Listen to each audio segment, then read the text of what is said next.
بسم اللہ الرحمن الرحیم۔ ایک لڑکا اپنے ہم عمر لڑکوں کی طرح بہت زیادہ شرارتی تھا، مگر ایک دن ایسی غلطی اور شرارت کر دی کہ اس کے گھر مہمان آئے اور اس لڑکے کی ماں نے مہمانوں کے لیے سالن تیار کیا تو اس لڑکے نے سالن میں مٹی ڈال دی تو اس کی ماں کو غصہ آ گیا اور غصے سے بھری ماں نے لڑکے کو کہا، غصے سے بپھر جانے والی مائیں الفاظ پر غور کریں۔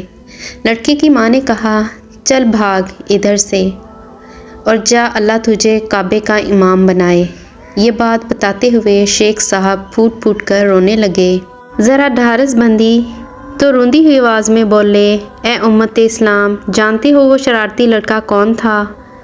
دیکھو وہ شرارتی لڑکا میں کھڑا ہوں تمہارے سامنے، امام کعبہ عبد الرحمن السدیس۔ اللہ اکبر! اگر وہ شرارتی لڑکا شیخ عبد الرحمن السدیس حفظ اللہ صاحب بذات خود ہو سکتے ہیں، جو ماں کی دعا کی بدولت حرم شریف کے ہر دل عزیز امام بن کر عالم اسلام میں دھڑکنے والے ہر دل پر راج کر رہے ہیں۔ شیخ صاحب فرماتے ہیں کہ اے ماؤں، اپنی اولاد کے بارے میں اللہ سے ڈرتی رہو، چاہے کتنا ہی غصہ کیوں نہ ہو، ان کے لیے منہ سے خیر کے کلمے ہی نکالا کرو۔ اولاد کو لعن طعن اور بد دعائیں دینے والی مائیں سن لیں کہ والدین کی ہر دعا و بد دعا قبول کی جاتی ہے۔